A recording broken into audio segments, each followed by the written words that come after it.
I am MD Raihan Ali, Assistant Teacher, Bulahat Rameshwar Pilot Model Institution, Bulahat Chapanabad. Dear students, how are you? I hope that you are well in your family and stay home. I am also fine with my family. Today we are going to learn topic voice for class 9 and 10. Here we are going to learn voice and its definition, classification, and finally how to change voice active to passive and vice versa. So let's start. At first we have to know voice. What is voice? প্রথমে আমাদের জানতে হবে voice কি। ইংরেজি গ্রামারে আমরা যেটা করি সেটা হচ্ছে ভয়েস না বুঝে না শুনে আমরা ভয়েস চেঞ্জ করতে শুরু করি প্রথমে, যেটা কোনোভাবেই কাম্য না।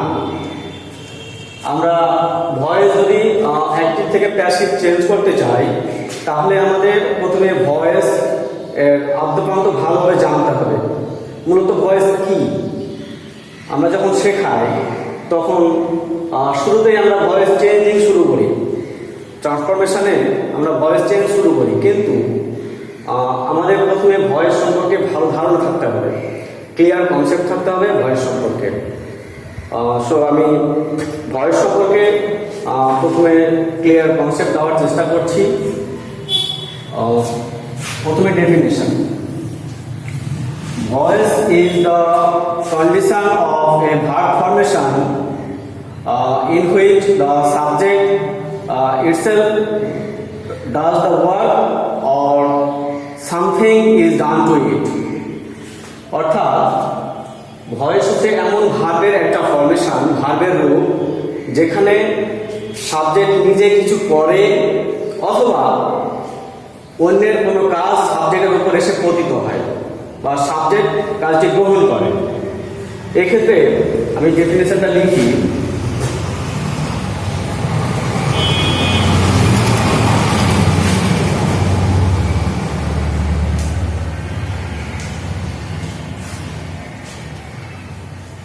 Voice is the condition of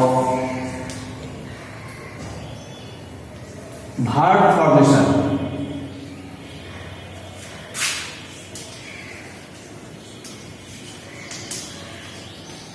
in which the subject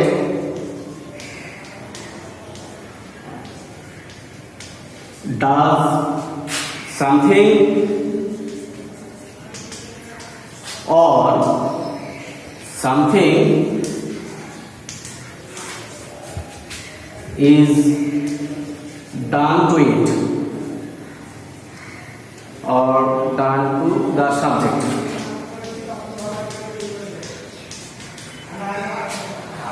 এখানে আমরা যখন ভয়েস সম্পর্কে জানতে যাব আমাদের প্রথমেই দুইটা বিষয়ে ক্লিয়ার হতে হবে।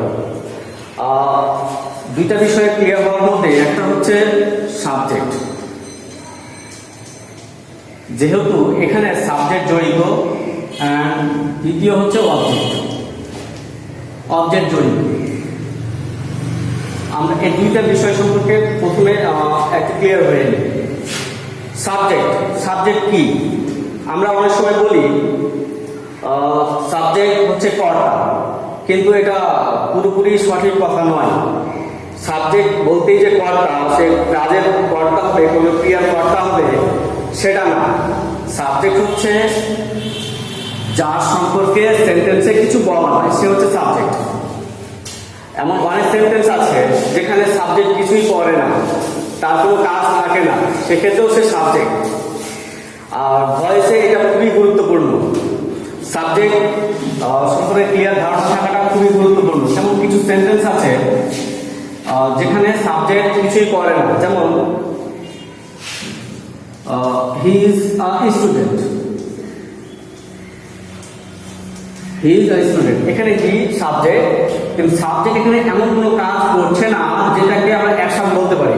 এখানে কোনো অ্যাকশন নেই, এখানে একটা ভার্ব আছে যেটা অবশ্যই নন অ্যাকশন ভার্ব। এর মধ্যে এই সেন্টেন্সের মধ্যে কোনো অ্যাকশন নেই। তাহলে কি সাবজেক্ট কোনো কাজ করছে না? নিশ্চয়ই কোনো কাজ করছে না। এটা একটা বিষয় গেল। আবার অনেক সময় দেখা যায় যে সাবজেক্ট নিজে কাজ করছে না, বরং অন্যের কাজ সাবজেক্টের উপর এসে পতিত হচ্ছে। যেমন my phone has been stolen. My phone has been stolen, এখানে সাবজেক্ট হচ্ছে মাই ফোন।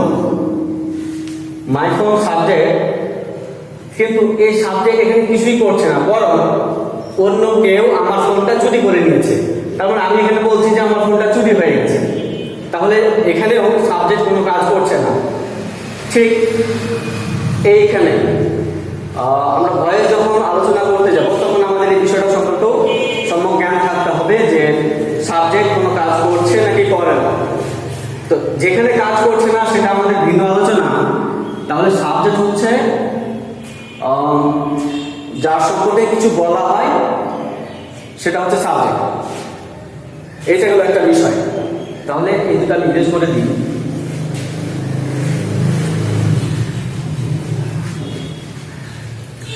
কিন্তু ভয়েসের ক্ষেত্রে আমরা যখন ভয়েস আলোচনা করব তখন অবশ্যই সাবজেক্ট কোনো কাজ করতে হবে তাকে, তাহলে আমরা সেটাকে চেঞ্জ করতে পারবো।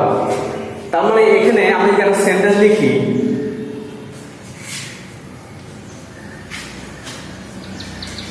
He writes letter. লেটার এটা একটা সেন্টেন্স। আমি যদি আরেকটা লিখি,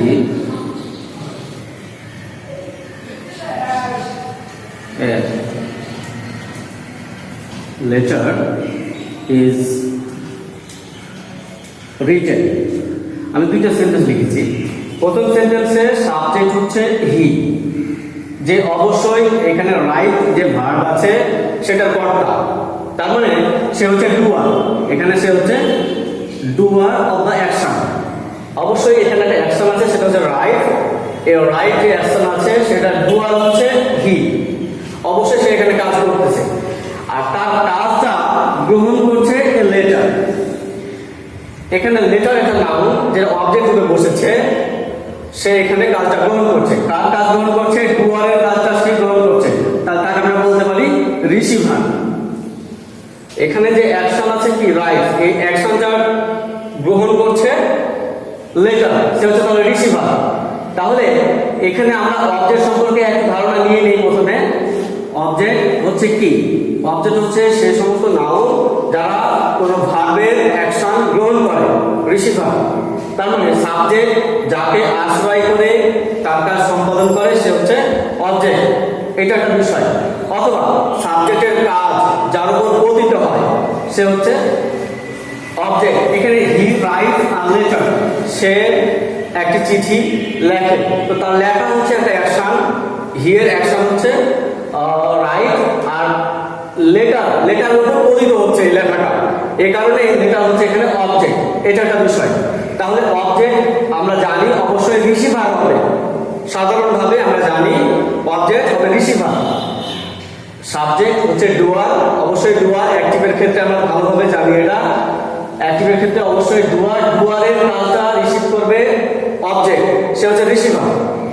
আবার আরেকটা ভিন্ন চিত্র আমরা দেখতে পাচ্ছি তৃতীয় সেন্টেন্সে। এখানে সাবজেক্ট হচ্ছে a letter. A letter is written, একটা চিঠি লেখা হয়। তো এখানে অবশ্যই সাবজেক্ট হচ্ছে এ লেটার, কিন্তু সে কোনো কাজের রিসিভার না। সে অবশ্যই রিসিভার, কিন্তু এখানে কাজের ডুয়ার উল্লেখ নাই। কে এখানে চিঠিটা লেখে তার উল্লেখ নেই, কিন্তু চিঠি যে লেখা হয় এটা উল্লেখ আছে। এখানে সাবজেক্টটাই হচ্ছে রিসিভার। তাহলে আমরা প্রথম সেন্টেন্সে দেখলাম সাবজেক্ট হচ্ছে ডুয়ার, আর দ্বিতীয় সেন্টেন্সে দেখছি সাবজেক্ট হচ্ছে রিসিভার।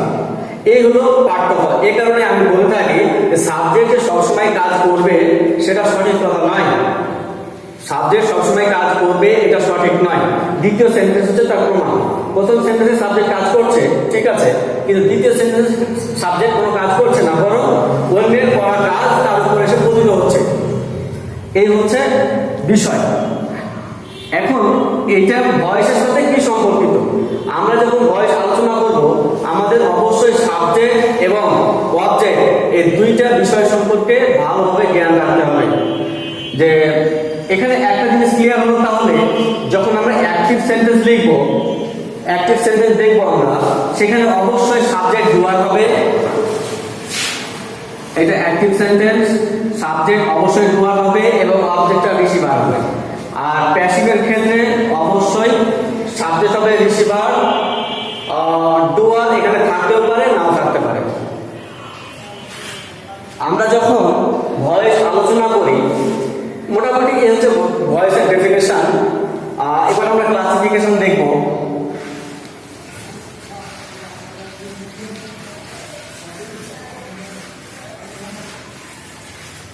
ভয়েসকে আমরা দুই ভাগে ভাগ করতে পারি এবং দুই প্রকার, সেটা হচ্ছে অ্যাক্টিভ আর দ্বিতীয় হচ্ছে প্যাসিভ। অ্যাক্টিভ সক্রিয়, প্যাসিভ নিষ্ক্রিয়। এখানে দুইটা সেন্টেন্স আমি দিয়েছি, যার প্রথমটিতে অ্যাক্টিভের সেন্টেন্স আমি লিখেছি, যার প্রথমটিতে বলছি হি রাইটস আ লেটার, এখানে সাবজেক্ট সক্রিয় আছে, মানে সাবজেক্ট নিজে কাজটা করতেছে। দ্বিতীয় সেন্টেন্সে এ লেটার ইজ রিটেন, একটা চিঠি লেখা হয়, একটা চিঠি লেখা হয়। এখানে চিঠি একটা সাবজেক্ট, কিন্তু সে নিষ্ক্রিয়, সে কোনো কাজ করছে না, বরং অন্যের কাজটা সে গ্রহণ করছে। তাহলে এখান থেকে আমরা বুঝতে পারছি অ্যাক্টিভ মানে তো সক্রিয় আর প্যাসিভ মানে নিষ্ক্রিয়। তারপরে দ্বিতীয় সেন্টেন্স অবশ্যই একটা নিষ্ক্রিয় সেন্টেন্স, যেখানে সাবজেক্ট নিষ্ক্রিয় আছে। এর হল দুই প্রকার ভয়েস। আমরা চেঞ্জ করার আগে আমরা একটু বিষয় আলোচনা করি প্যাসিভ ভয়েসের ক্ষেত্রে। আমরা কেন শিখবো প্যাসিভ? আমরা অ্যাক্টিভ থেকে প্যাসিভ কেন শিখবো? কি দরকার আছে আমাদের রিয়েল লাইফে বা কি দরকার?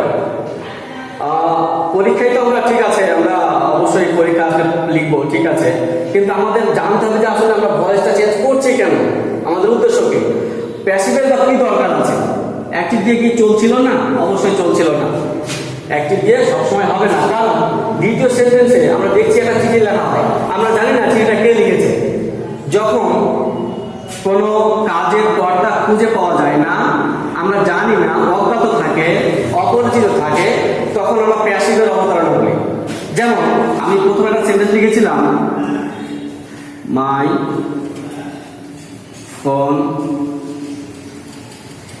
হ্যাজ বিন stolen, আমার ফোনটা চুরি হয়ে গেছে। আমার যখন কোনো কিছু হারায়, আমার যদি একটা ফোন চুরি হয় বা তোমাদের যদি একটা ফোন চুরি হয়, তোমরা কি বলবে? যে গত রাতে আমার ফোনটা চুরি হয়ে গেছে, নাকি তুমি বলবে যে চোর এসে আমার ফোন নিয়ে গেছে? কোনটা সহজ হয় বলা? অবশ্যই বলা সহজ হবে যে গত রাতে আমার ফোনটি চুরি হয়ে গেছে। আমরা কিন্তু চোরকে এটা বলছি না, আমরা জানি না কে চুরি করেছে, কিন্তু আমার ফোনটা আমার কাছে ইম্পর্টেন্ট, আমার ফোন আমার কাছে ইম্পর্টেন্ট, আর ফোনটা এখানে প্রাধান্য পাবে। আর ফোনের বিষয়টা আমি জানি, আমি চোরের বিষয়টা জানি না, কে চুরি করেছে আমি জানি না। এ কারণেই আমরা এই ধরনের সেন্টেন্সগুলো বলে থাকি বা ব্যবহার করি প্যাসিভ। এই কারণে আমাদের প্যাসিভ দরকার, আর শিখতে হবে আমাদের।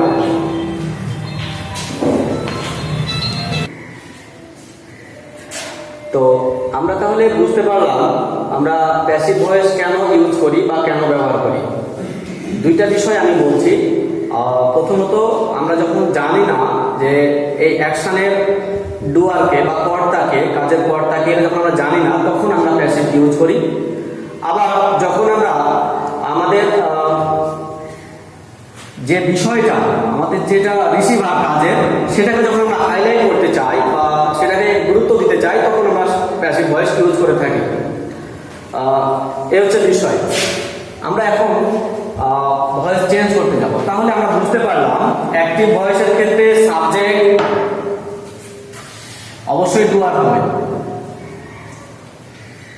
সাবজেক্ট ডুয়ার হবে, মানে কর্তা হবে সাবজেক্ট, আর অবজেক্টটা হবে রিসিভার অ্যাক্টিভের ক্ষেত্রে।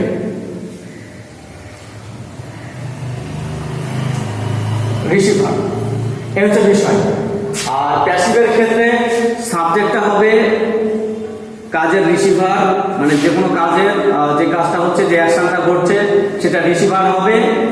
আর এটা যদি অবজেক্ট থাকে, যদি থাকে তাহলে অবজেক্টটা হবে ডুয়ার, মানে অবজেক্টটাই কর্তা হবে এখানে। এই বিষয়গুলো আমাদের মাথায় রাখতে হবে। অ্যাক্টিভের ক্ষেত্রে সাবজেক্ট নিজে কাজ করবে, অবজেক্ট কাজ গ্রহণ করবে। প্যাসিভের ক্ষেত্রে সাবজেক্ট কাজ গ্রহণ করবে, অবজেক্ট কাজ করবে। এই বিষয়গুলো যদি মাথায় থাকে আমাদের, তাহলে আমাদের ভয়েস চেঞ্জ করা সহজ হবে। ভয়েস চেঞ্জ করার জন্য আর একটি গুরুত্বপূর্ণ বিষয়, সেটি হচ্ছে বিভাগ। আমরা বিভাগ সম্পর্কে একটু দেখি। আমি এইগুলা আগে আলোচনা করছি এ কারণে, ভয়েস চেঞ্জ করতে গিয়ে আমাদের এগুলো প্রয়োজন হবে, তখন আমরা খুঁজে বেড়াবো। আমি একটা ধারণা দিয়ে দিচ্ছি, যদিও তোমরা আগের ক্লাসগুলিতে দেখে এসেছো, 6, 7, 8 সব ক্লাসেই দেখেছো। বিভাগ, বিভাগ খুব ইম্পর্টেন্ট ভয়েসের ক্ষেত্রে, অবশ্যই খুবই গুরুত্বপূর্ণ। আমরা বিভাগ সম্পর্কে একটু দেখি। বিভাগ হচ্ছে বেজ, একটা ভার্বের অবশ্যই বেজ ফর্ম থাকবে এবং প্রেজেন্ট ফর্ম থাকবে। তো বি হচ্ছে বেজ ফর্ম, প্রেজেন্ট ফর্ম হচ্ছে অ্যাম, ইজ এবং আর, এগুলো হচ্ছে প্রেজেন্ট ফর্ম। পাস্ট ফর্ম আমরা জানি ওয়াজ অথবা ওয়ার। পাস্ট পার্টিসিপল ফর্ম আমরা জানি বিন। আর যদি আমরা আইএনজি ফর্ম করি, মানে প্রেজেন্ট পার্টিসিপল যদি করতে চাই, তাহলে আমাদের করতে হবে বিইং, মানে আইএনজি ফর্মটা হচ্ছে বিইং। আর বি হচ্ছে বেজ ফর্ম। আমরা জানি আরেকটা বিষয়, সেটা হচ্ছে মডাল অক্সিলারির পরে ভার্বের বেজ ফর্ম বসে। তো যদি আমরা এই ভার্বটি কখনো ইউজ করি মডাল অক্সিলারির পরে, তাহলে আমরা অবশ্যই বি ইউজ করব, নট অ্যামিজার, মানে প্রেজেন্ট ফর্ম আমরা ইউজ করতে পারবো না বা অন্য কোনো ফর্ম ইউজ করতে পারবো না, আমরা বেজ ফর্ম ইউজ করতে পারবো। আমাদের এগুলি লাগবে, এগুলো হচ্ছে অ্যামিজার হচ্ছে present form, was were past form, been past participle form, আর বি এর সাথে আইএনজি যুক্ত করলে যেটা হয় সেটা হচ্ছে প্রেজেন্ট পার্টিসিপল, বা যাকে আমরা আইএনজি বলতেছি। এইগুলি আমাদের দরকার হবে। এবারে আমরা সংক্ষেপে ভয়েস চেঞ্জিংটা দেখি। অ্যাক্টিভ থেকে প্যাসিভ আমরা একটা রুলস দেখব,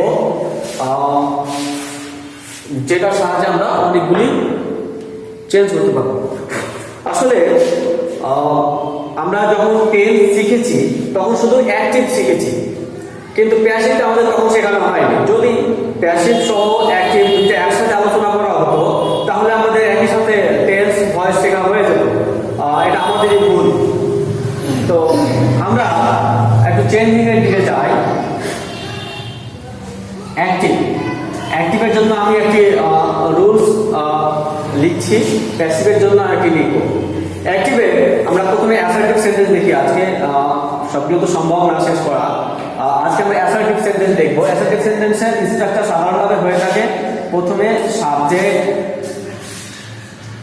সাবজেক্ট থাকে, তারপরে যেহেতু 12টা টেন্স আছে, 12টা টেন্সে 12 রকমের স্ট্রাকচার আছে, তো আমরা একটাই স্ট্রাকচারে সবগুলি ভয়েস শেখার চেষ্টা করব। তো সাবজেক্টের পরে অক্সিলারি ভার্ব থাকে। আমি ব্র্যাকেটে দিলাম এ কারণে যে 12টা টেন্সের মধ্যে 2টা টেন্সে অক্সিলারি ভার্ব থাকে না, অ্যাসার্টিভে অ্যাফার্মেটিভ সেন্টেন্সে প্রেজেন্ট ইনডিফিনিট এবং পাস্ট ইনডিফিনিট। শুধুমাত্র অ্যাসার্টিভে অক্সিলারি থাকে না, তাছাড়া সব ক্ষেত্রেই অক্সিলারি থাকে। তারপরে আমরা ভার্বের কথাটা লিখছি, এখানে ভার্ব, তারপরে অবজেক্ট। আমি এখানে এক্সটেনশন লিখছি না, এই কারণে যেহেতু আমাদের ভয়েস চেঞ্জ করতে হবে, অবজেক্ট প্রয়োজন আমাদের, এই কারণে আমি অবজেক্ট লিখছি, এক্সটেনশন লিখলাম না। তো সাবজেক্ট অক্সিলারি ভার্ব যদি থাকে, তারপরে ভার্ব, তারপরে অবজেক্ট, এটা আমাদের অ্যাক্টিভের প্যাটার্ন। আর প্যাসিভের প্যাটার্ন আমরা যদি দেখি, এখানেও সাবজেক্ট, অবশ্যই সাবজেক্ট, আমরা বলতে পারবো না যে অবজেক্ট। হ্যাঁ, তবে এই অবজেক্টটি এখানে সাবজেক্ট আকারে বসতে পারবে। অবজেক্টটা অ্যাক্টিভের অবজেক্ট সাবজেক্ট হয়ে যাবে। যদি অ্যাক্টিভের অবজেক্ট না থাকে, অ্যাক্টিভ সেন্টেন্সে যদি অবজেক্ট না থাকে, আমরা একটা নিজের মতো করে ভার্ব অনুসারে আমরা একটা অবজেক্ট তৈরি করে সেটাকে সাবজেক্ট করব, এটা আমরা পরে দেখব। কিন্তু আপাতত আমরা জানি বা শিখি এটা যে অবজেক্টটাকে আমরা সাবজেক্ট করে প্রথমে বসাতে পারি। তারপরে অক্সিলারি যদি থাকে অ্যাক্টিভে, তাহলে আমরা সেটা প্যাসিভে দিব, বসাবো একই।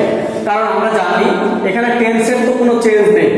আমরা প্রেজেন্ট অ্যাক্টিভ ভয়েসটি যদি প্রেজেন্ট ইনডিফিনিট থাকে, আমাদের প্যাসিভটাও প্রেজেন্ট ইনডিফিনিটেই করতে হবে।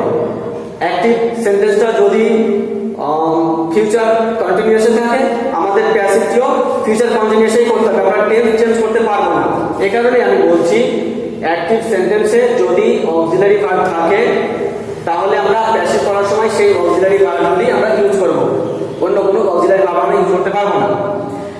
তারপরে আমি বলছিলাম বি ভার্বের কথা। আমি একটু আগে দেখালাম বি ভার্বের বিভিন্ন রূপ দেখালাম, প্রেজেন্ট ফর্ম দেখাইছি, অ্যামিজার ফর্ম দেখাইছি, ওয়াজ ওয়্যার, যেগুলো দেখাইছি সেইগুলো আমরা ইউজ করব। এখন বি ভার্বগুলি আমরা কোন ফর্মটা লিখব, প্রেজেন্ট ফর্ম নাকি বেস ফর্ম নাকি পাস্ট নাকি পাস্ট পার্টিসিপল নাকি আইএনজি ফর্ম, মানে প্রেজেন্ট পার্টিসিপল লিখব, আমরা কোন ফর্মটা ইউজ করব? আমরা সেই ফর্মটা ইউজ করব যেটা অ্যাক্টিভে এখানে যে ভার্ব ছিল, যে ভার্বটা অক্সিলারি পরে বা অক্সিলারি না থাকলে যে ভার্বটি থাকে, সেই ভার্বটা যে ফর্মে ছিল আমরা সেই ফর্মে বি ভার্বটা লিখব।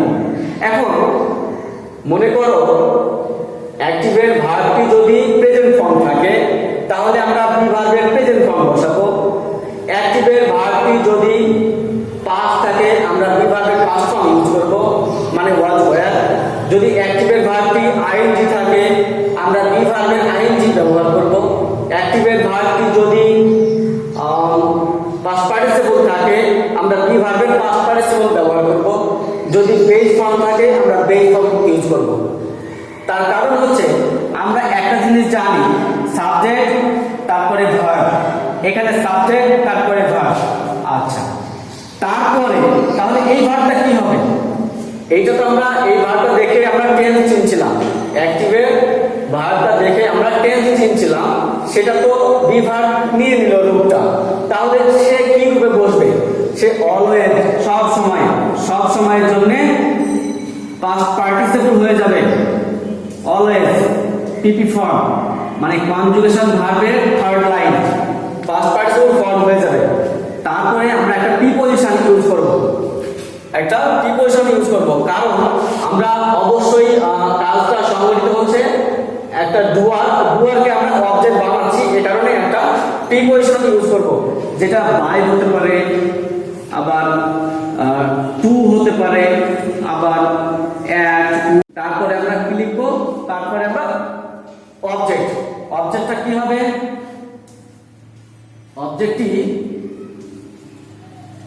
অ্যাক্টিভের সাবজেক্ট, অ্যাক্টিভের যে সাবজেক্ট ছিল সেটা প্যাসিভের অবজেক্ট হয়ে যাবে। এই হচ্ছে মোটামুটি সকল টেন্সের জন্য একটা স্ট্রাকচার। আমি আবার বোঝাচ্ছি, অ্যাক্টিভের সাবজেক্ট সেটা প্যাসিভের জন্য অবজেক্ট। তাহলে আমাদের প্রথম কাজ হচ্ছে অ্যাক্টিভের অবজেক্ট যেটা থাকে সেইটাকে সাবজেক্ট রূপে নিয়ে এখানে সাবজেক্ট লিখতে হবে, subject.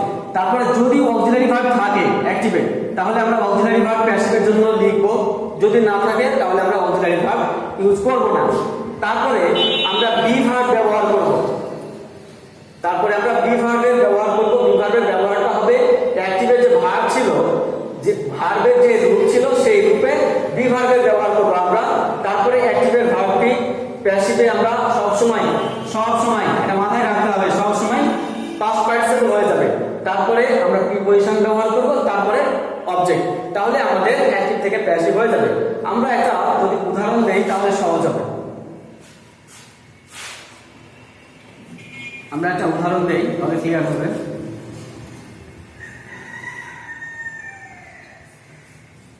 He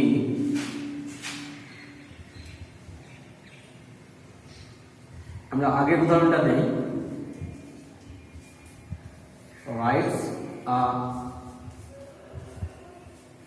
letter, he writes a letter, সে একটি চিঠি লেখে।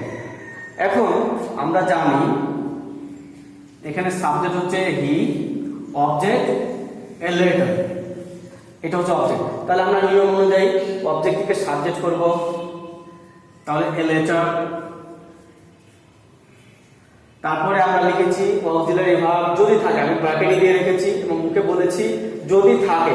এখানে কোনো অক্সিলারি ভার্ব নেই, তাহলে আমরা অক্সিলারি ভার্ব লিখব না। তারপরে বি ভার্বের ব্যবহার করব। আমরা জানি এখানে রাইট এটা কোন ফর্মে আছে, এটা অবশ্যই প্রেজেন্ট ফর্মে আছে। তাহলে আমরা জানি বি ভার্বের প্রেজেন্ট ফর্ম কি, বি ভার্বের প্রেজেন্ট ফর্ম আমরা জানি কি am is are। আমরা am is are আমরা জানি বি ভার্বের প্রেজেন্ট ফর্ম, তাহলে আমরা এই তিনটার মধ্যে একটা আমরা ইউজ করব। এখন এ লেটারের কারণে যেটা হয় সেটা আমরা ইউজ করব, তাহলে এ লেটার ইজ। আমরা তাহলে বি ভার্বের ব্যবহারটা শেষ করলাম। এবারে যে ভার্বটা থাকে সেটা কি করতে হবে, পাস্ট পার্টিসিপল। তাহলে এখানে রাইটস আছে, রাইটের পাস্ট পার্টিসিপল ফর্ম কি রিটেন। তাহলে এ লেটার ইজ রিটেন। এরপরে একটা প্রিপোজিশন আমরা ইউজ করব বাই, তারপরে যে সাবজেক্ট ছিল হি, সেটা অবজেক্ট আমরা কি করব হিম। তোমাদের আরেকটি বিষয় ভালোভাবে লক্ষ্য করতে হবে, সেটি হচ্ছে কেস। প্রোনাউনের কেস তোমাদের পড়তে হবে। কোথায় নমিনেটিভ, নমিনেটিভ যেটাকে আমরা সাবজেক্ট বলছি, নমিনেটিভ, অবজেক্টিভ, পসেসিভ, এই সম্পর্কে কিন্তু তোমাদের একটু পড়াশোনা করতে হবে। যদিও তোমরা এগুলো 6 এ পড়েছো, 6, 7, 8 এ পড়েছো। এখন আমি আর সেইগুলো দেখাচ্ছি না, আমি আরেকটি বড় সেন্টেন্স দিয়ে উদাহরণ দেখাচ্ছি।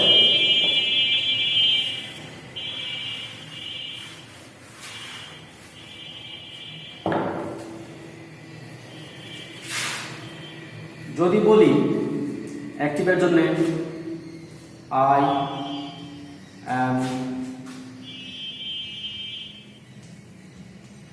Reading book, I am reading a book, এটা কন্টিনিউয়াস টেন্স। প্যাসিভ করব আমরা, তাহলে এখানে অবজেক্ট আছে এ বুক আর সাবজেক্ট আছে আই। তাহলে আমরা অবজেক্টকে সাবজেক্ট করব প্রথমে এ বুক। আমরা জানি আমরা সাবজেক্ট লিখেছি এ বুক, তারপরে অক্সিলারি ভার্ব যদি থাকে। এখানে অক্সিলারি ভার্ব আছে am, কিন্তু আমরা তো এ বুকের কারণে am লিখতে পারবো না। তাহলে am এর সমজাতীয় যেটা আছে সেটা লিখতে পারবো, am is are, এগুলো হচ্ছে এক জাতীয়। তাহলে আমরা is অথবা are, তাহলে আমরা এখানে এ বুকের কারণে is, সিঙ্গুলারের কারণে is দিলাম। তাহলে আমাদের অক্সিলারি ভার্বের ব্যবহারটা শেষ। এরপর আমরা বি ভার্বের ব্যবহার করব। বি ভার্বের ব্যবহারটা কিরকম করব আমরা আগেই বলেছি অ্যাক্টিভে ভার্ব যে ফর্মে থাকে, যেই রূপে থাকে, আমরা বি ভার্বটা সেই রূপে লিখব। এখানে অ্যাক্টিভের ভার্বটা রিডিং আছে, তার মানে আইএনজি, আমরা বুঝতে পারছি এখানে আইএনজি আছে। তাহলে বি ভার্বের আইএনজি ফর্মটা আমাদের লিখতে হবে। তাহলে বি ভার্বের আইএনজি কি বিং।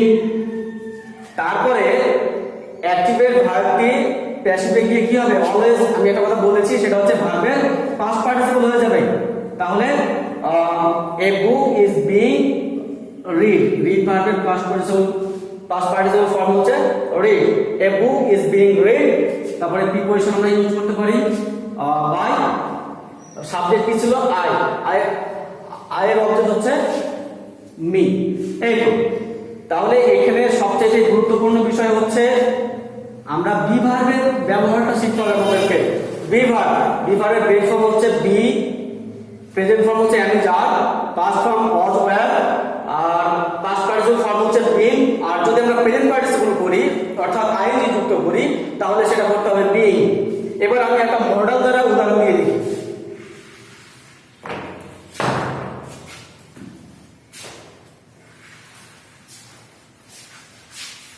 একটা মডেলের ব্যবহার করি।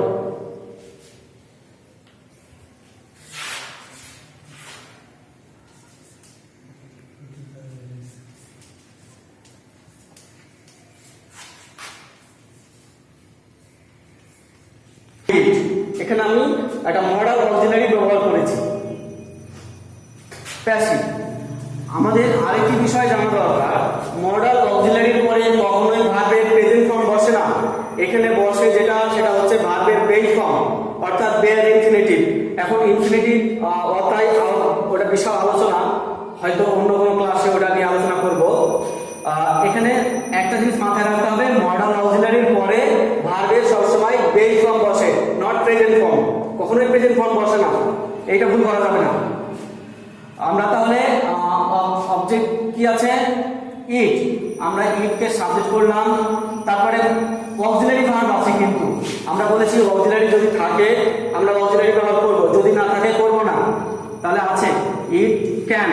এখন আমরা বি ভার্বের ব্যবহার করব, সাবজেক্ট অক্সিলারি থাকলে অক্সিলারি, তারপর আমরা বি ভার্বের ব্যবহার করব। বি ভার্বের ব্যবহারটা কিরকম হবে, আগেই বলেছি অ্যাক্টিভের ভার্ব যেই রূপে থাকে ঠিক সেই রূপ হবে।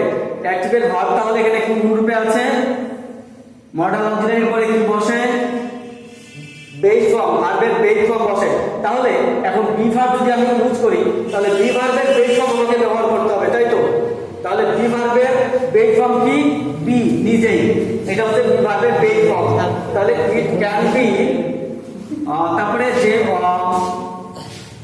ভার্বটা থাকে সেই ভার্বের সবসময় বলেছি আমি কি, ভার্বটা তার রূপ যেহেতু বি ভার্বকে দিয়ে দিয়েছে, তারপরে সে কি হবে, সবসময় পাস্ট পার্টিসিপল হবে, সবসময় পাস্ট পার্টিসিপল হবে। তাহলে ডু ভার্বের পাস্ট পার্টিসিপল হচ্ছে ডান।